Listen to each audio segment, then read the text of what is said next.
do të kemë Erisa Zykaj nga Brukseli në këto momente, në lidhje të drejt për drejt, për të kuptuar dhe për të marrë më shumë detaje. Eris, të përshëndes, është kënaqësi të të kemë në këtë lidhje të drejt për drejt. Shqipëria është në një vrull zhvillimesh, sa i takon politikësh, ndryshimesh, debatesh, hamendësimesh të shumta, jemi përpara një procesi zgjedhor dhe çdo ardhje e zyrtarëve të lartë Bashkimit Evropian pritet me shumë interes. E para ardhja e Komisionit për zgjerimin ditën e nesërme lidhet kryesisht me progres raportin, apo jo? Çfarë ke mundur të mësosh me qenë se gjithmonë ka një lloj informacioni para prak, apo jo? Juli, ke shumë të drejtë që vëmendja politike në këtë moment është i fokusohet pikërisht faktit të situatës politike në vend, pasi në dhjetor pritet që të mbahet konferenca e parë ndërqeveritare së paku me Maqedoninë e Veriut. Ky është dhe synimi i presidencës gjermane dhe prandaj fokusi kryesor shkon tek situata politike dhe te progres raporti. Ndërkohë Komisioni Evropian në fakt do ta vë fokusin tek paketa ekonomike dhe investimeve dhe ky është dhe synimi i dytë për të cilën komisioneri përgjegjës për politikën e fqinjësisë dhe zgjerimin, Oliver Varhej, do të bëjë një tur në Ballkanin Perëndimor duke përfshirë dhe Shqipërinë. Por le ta fillojmë me situatën politike duke qenë se pyetja e parë ishte për situatën politike. Progres raporti nuk ka asnjë lloj surprize për Shqipërinë. Ne e dimë shumë mirë deri tani që Shqipëria ka 15 kushte për të plotësuar. Në këndvështrimin e Komisionit Evropian janë 6 para kushte që ato konsiderojnë që duhet të plotësohen para se vendi të hap negociatat e antarësimit konkretisht me Bashkimin Evropian dhe kjo bërje konkrete e negociatave të antarësimit shënohet me mbajtjen e konferencës së parë ndërqeveritare me vendin.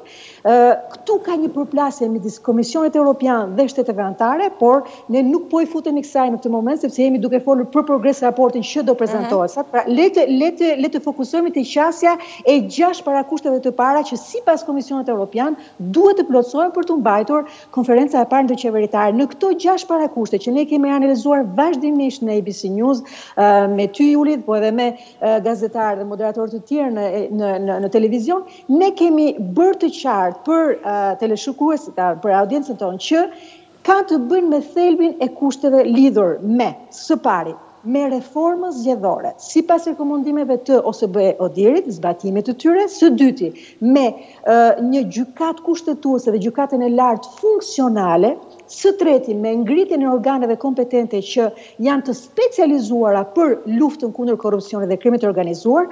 Pastaj vazhdojmë me ligjin për mediat, pastaj vazhdojmë me masat që janë marrë nga qeveria shqiptare lidhur me uljen e numrit të azil kërkuesve dhe gjithashtu lidhur dhe me të gjashtën me goditjen në nivelin ekonomik që i bëhet aseteve të krimit të organizuar. Këto janë 6 të para që Komisioni Evropian konsideron që duhet të përmbushen para se të mbahet konferenca e parë ndërqeveritare. Dhe ne deri tani kemi patur sinjale nga Komisioni Evropian që tregojnë që ato do jenë prezente edhe në progres raport, siç është thënë deri tani. Së pari, Komisioni Evropian ka përshëndetur që marrëveshjen e 5 qershorit si një përpjekje të gjitha palëve për të aprovuar reformën e zgjedhore, por zhvillimet politike, të cilat i përmendën që në fillim dhe këtë drejt, bëjnë që kjo të vihet në dyshim. Ne kemi parë një reagim nga Komisioni Evropian dje që thotë që në fakt ne shprehim keqardhjen tonë që pikërisht ai formati në Këshillin Politik nuk u respektua, nuk u arrit dakordësia aty dhe do donim që dialogu politik midis palëve të vazhdojë, por kjo mbetet e paqartë nëse Komisioni Evropian konsideron që këtu ka thyerje të reformës zgjedhore, ka mos respektim të saj, ka shkelje apo do ta pranojë.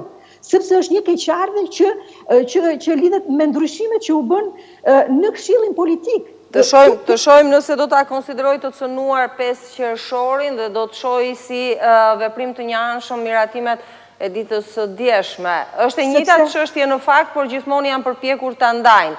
Por realisht është pjesë e të njëjtave ndryshime që lidhen me reformën zgjedhore. Të shojmë se cili do të jetë qëndrimi për këtë. Erisa, 6 parakushtet që ti përmende janë shumë thelbësore dhe ndërsa ti i citoje, unë po përpiqesha ti kaloja me mendje çfarë deri ku kemi arritur me ndonjë lloj realizimi. Ne kemi një operacion të forcës së ligjit që ka nisur të veprojë, nuk mund të gjykojmë se sa efikas është, këtë pritet ta thot progres raporti, që është një nga 6 pikat, nuk kemi ende një gjykat kushtetuese, është ky një parakusht i rrëzuar deri tani. Kemi një reform të pjesshme zgjedhore që nuk e di mende se si do ta vlerësoj komisioneri për zgjerimin, dhe të shojmë se çfarë do të na thojë tjetër në ditën e nesërme në Tiranë, por dua të ndalem dhe do të pyes pak për prezantimin e planit ekonomik, planit të investimeve për rajonin, ku pjesë është edhe Shqipëria padyshim. Zakonisht në plane të tilla investimi, vendet e rajonit kanë përfituar. Ne kemi qenë gjithmonë të pakënaqur, na është dukur sikur nuk na kanë dhënë ato që meritojmë. Ndërkohë nga vendet e rajonit jemi më keq nga gjithë të tjerët në këtë moment për shkak se kemi 2 goditje të forta, tërmetin dhe pandemin pastaj që e kanë të gjithë. Por ne le të themi që natyra na ka goditur 2 herë. Në momentet që flasim ka filluar takimi për vlerësimin e këtij plani nga komisionerët? Po, Juli, është mbledhur në këtë moment kolegji i komisionerëve, i cili pritet të aprovojë deri në orën 12 pikërisht paketën ekonomike dhe për investimet, që vetë komisioneri Varhej pastaj do të prezantojnë në konferencën e përditshme për shtyp në orën 12, ka patur një ndryshim në orar të Komisionit Evropian. Ajo që duhet theksuar është që kjo paketë ekonomike dhe investimeve bën fjalë për një mbështetje afatgjatë të gjitha reformave ekonomike që duhet t'i shërben Shqipërisë dhe vendeve të tjera të Ballkanit për punësimin, për ndërmarrjet e vogla dhe të mesme, për ndalimin e rrjedhjes së trurit. Komisioni Evropian ka kuptuar që në mënyrë që të anashkalojë gjithë faktorët e tjerë, aktorët e tjerë shumë të rëndësishëm në rajon siç janë Kina, Rusia, Turqia e tjerë, duhet të vijë fuqimisht në Ballkanin Perëndimor me investime.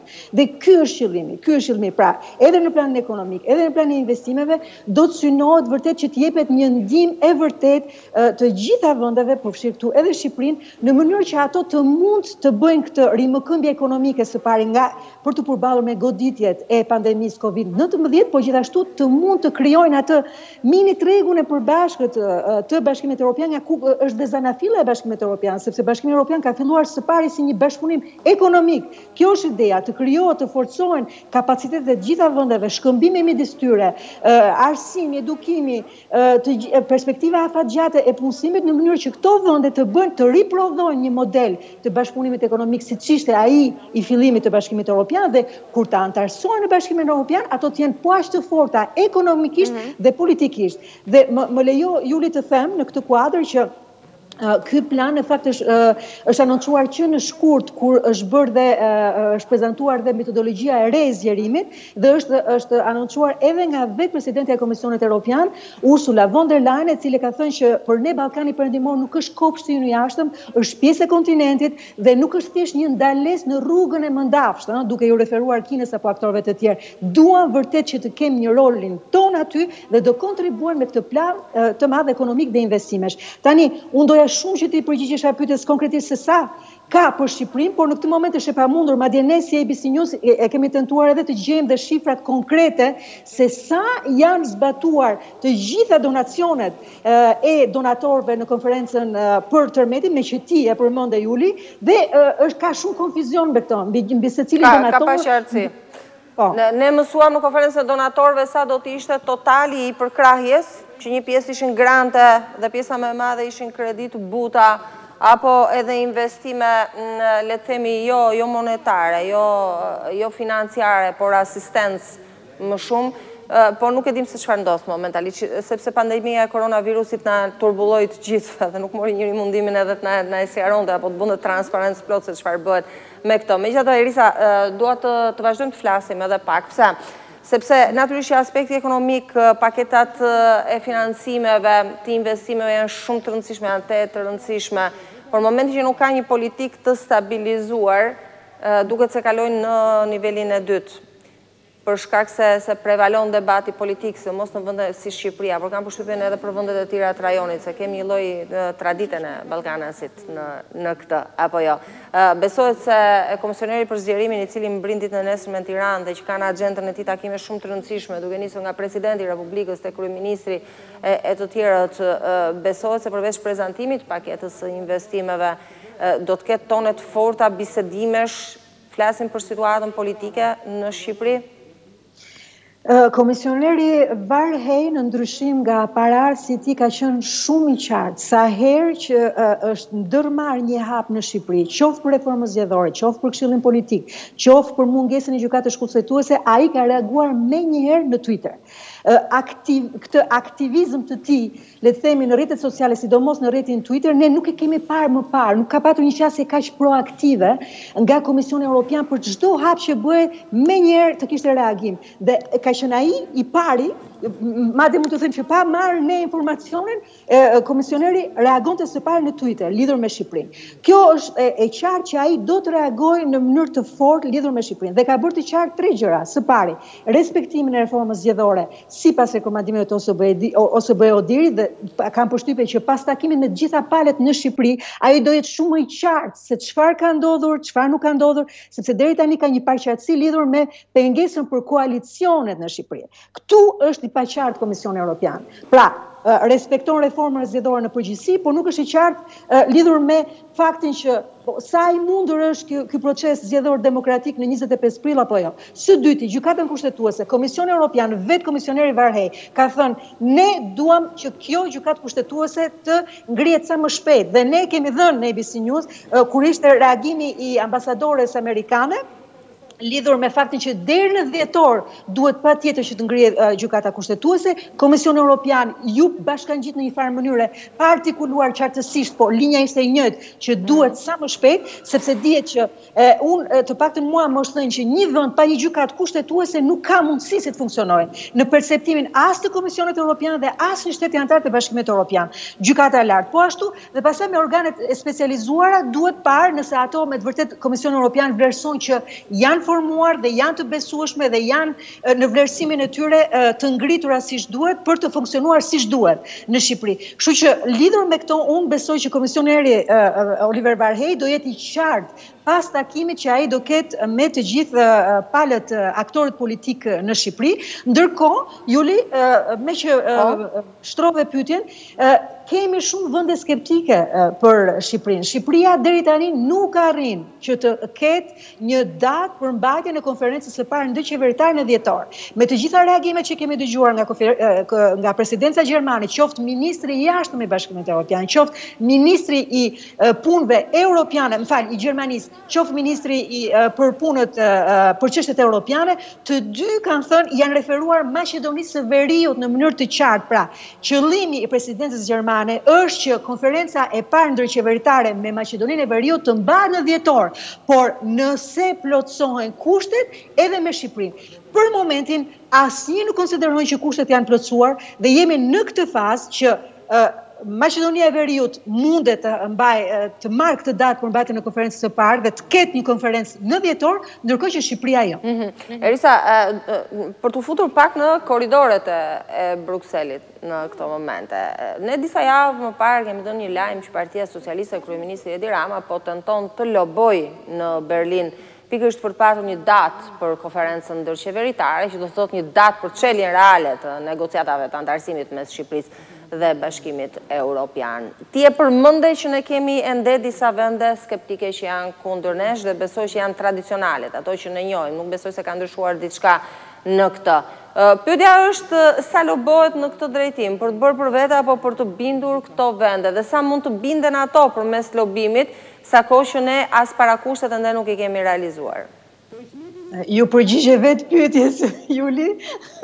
Nuk janë vetëm vendet klasike, janë shumë më tepër sepse sa po ju thash dhe nuk e bëra qëllimisht kur nënvizova faktin që asnjë shtet antar i Bashkimit Evropian nuk mund të hapë konkretisht negociatat e antarësimit me një vend që aspiron antarësimin në Bashkimin Evropian, kur ky vend nuk ka një gjykatë kushtetuese. Kjo është thënë në mënyrë pak a shumë të shkoqur në mënyrë le të themi indirekte dhe nga vetë Komisioni Evropian. Nuk mundet një vend që nuk ka gjykatë kushtetuese të pretendojë të hap negociatat e anëtarësimit me Bashkimin Evropian. Kështu që në këtë nivel, ne nuk jemi tek 6 vende skeptike, te 10 vende skeptike, jemi shumë më tepër se sa debati që pati për vendimin në dokument që u zhvillua nëntorin e kaluar midis shteteve anëtare të Bashkimit Evropian. Pra, kemi një qasje parimore.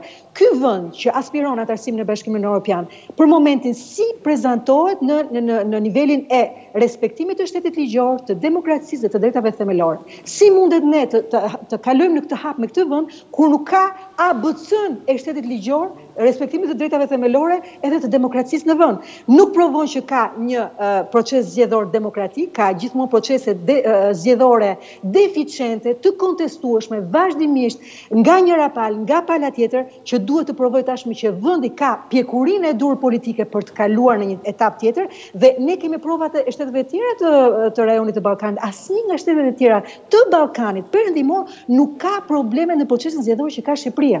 Kjo është e para që e ndjek Shqipërinë. E dyta, drejtësia. Përpara se ta vazhdosh, që do të thot Erisa që edhe sikur të kishin plotësim të parakushteve të tjera përpara se ne të zhvillonim një proces zgjedhor të rregullt, nuk do të mund ta përfitonim datën e mbledhjes ndërqeveritare, sepse një nga problematikat e mëdha ne kemi me paregullsinë në zgjedhje dhe zgjedhjet janë 25 prill. A duhet të presim pranverën e ardhshme gjithmonë bazuar në çfarë do prodhojë 25 prilli?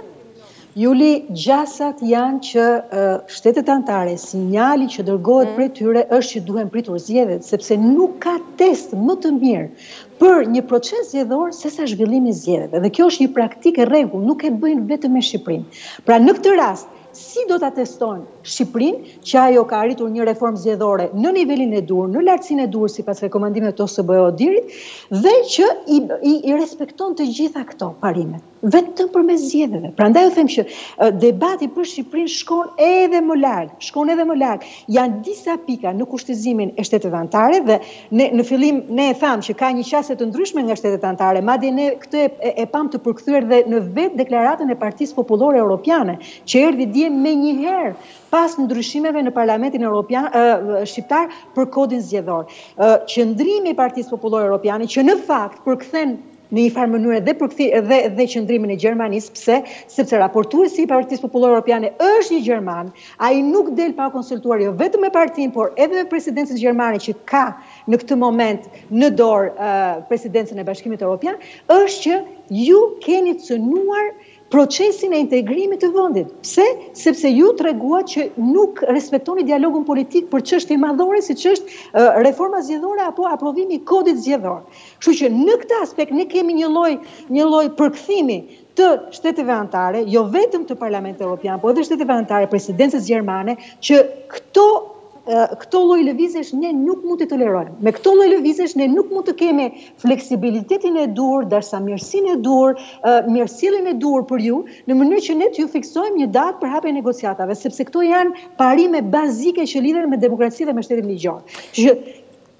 Erisa, edhe një pyetje të fundit dua të bëj. Meqense ne e nisëm bisedën me të në fakt, ne folëm për reagimet e faktorit ndërkombëtar edhe të Brukselit lidhur me miratimet e njëanshme të ditës së dieshme në Parlamentin e Shqipërisë. Ajo çfarë vihet re është që askujt nuk i pëlqen mënyra se si ndodhi, por askush nuk e hedh poshtë atë që ndodhi, nuk e konsideron shkelje të drejtë për drejtë.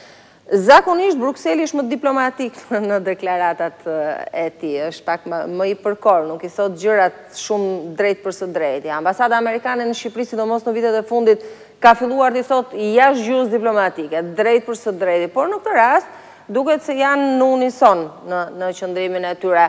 Sheh një tentativë dashamirëse për t'i dhënë dorën sërish Shqipërisë për të mos e rikthyer në krizë politike? E sheh si të tillë? Dashamirësia është aty, por reagimi i shkoqur dhe hashpër erdhi nga Partia Popullore Europiane. Parlamenti Europian e ka këtë tagër, e ka këtë liri që t'i thot gjërat siç janë. të thot gjëra trosh. Dhe unë jo më kot tha që ky qëndrim nuk është vetëm me Partisë Popullore Europiane, të jeni të sigurt që është dhe i presidentës gjermane, që është edhe disa shtete të tjera shumë skeptike, siç është Hollanda, siç ka qenë deri në momentet e fundit para marrjes së vendimet edhe Spanja, edhe Belgjika, edhe vende të tjera që nuk u deklaruan kundër hapjes së negociatave të antarësimit me Shqipërinë, por që në fakt në thelbin e tyre kishin një problem shumë të madh me funksionimin e institucioneve demokratike në Shqipëri edhe mos respektimin e parimeve themelore në Shqipëri. Kështu që këto janë parime që nuk shkelen dot, pavarësisht mirësjelljes, dashamirësisë, vullnetit për ta ndihmuar Shqipërinë, që kjo vjen dhe nga Bashkimi Evropian dhe nga Shtetet Bashkuara të Amerikës, këto janë parime që nuk shkelen dot. Dhe nëse Juli nuk të thot njeri në mënyrë kaq të shkoqur, ne mund të lexojmë nga gjua e Komisionit Evropian edhe në mënyrë indirekte që ky është një problem. Është një problem që do rivi, pse me Shqipërinë e kam parë disa herë. Nëse ndrohet pushteti, do jetë i njëjti problem. Bllokim, blokada aty, nuk funksionon procesi i integrimit evropian pa dialog politik. Është e rëndësishme, është thelbësore që së pari të sigurohet dialogu politik në mënyrë që të bëhen të gjitha reformat për të cilat angazhohet një qeveri. Dhe këto shumica e këtyre reformave janë dhe reformat e integrimit evropian. Kështu që në këtë kuptim, sado që të ketë një dëshirë të mirë për të ndihmuar palët, shtetet anëtare do jenë të pamëshirshme, mund të them. Mund të jenë të pamëshirshme për të parë se si respektohen kodi zgjedhor, institucionet demokratike, funksionimi i tyre, respektimi i parimeve themelore dhe të drejtave themelore në vend. Kështu që ato ju thash që në fillim, Juli, ka një qasje të ndryshme. Komisioni Evropian do që tjetë, domethënë është në pozicionin e institucionit që do të ndihmojë Shqipërinë. Thotë keni 6 parakushte për të përmbushur. Por kur të vi vendimi për shtetet anëtare të Bashkimit Evropian, ata shumë bukur mund thonë jo, ne kemi thënë që keni 15 dhe ne do të shohim të 15-ta para se të marrin vendimin. Kështu që nëse shkruar e zeza në të bardhë janë 15 në fakt. Janë 15 dhe formulimi Juli është i tillë që i kanë lënë vetes lirinë e duhur shtetet anëtare, që nëse ata konsiderojnë që nuk ka rezultatet e duhura në luftën kundër krimit të organizuar, si për shembull për dosjet që janë përmendur në mënyrë të qartë, për problemet për shitblerjen e votave, më kupton, për legjitimitetin e zgjedhjeve të 2019-s, nëse ata konsiderojnë nuk ka rezultate konkrete, nuk e marrin vendimin. Duhet të jetë një vendim unanim. Kështu që gjithsesi do shkojë te shtetet anëtare. Vullneti është aty për të ndihmuar, por nuk ka si avancohet kur nuk është plotësuar as ABC-ja, ne tham që në fillim, as zbatimi i reformës zgjedhore në këtë moment nuk të bën të jesh entuziast, sepse le dyshime, sepse është i kontestuar nga palët e tjera politike, as funksionimi i gjykatës kushtetuese nuk është aty, as performanca e organeve të specializuara për luftën kundër krimit dhe korrupsionit nuk është e vërtetuar që të kemi një lloj rekordi që si kanë filluar këto organe të funksionojnë, kështu që paka shumë ne dim përgjigjem. E kuptoj. Erisa, të falenderoj. Faleminderit, ishe kënaqësi të bësh bisedim. Faleminderit, ishte Erisa Zykaj nga Brukseli në këtë lidhje të drejt për përgjigje sakta. Ndoshta do t'i marrim ditën e nesërme kur komisioneri i zgjerimit Varlej të mbri në Tiranë dhe të zhvilloj takimet, dhe të shohim se çfarë deklaratash do të ketë.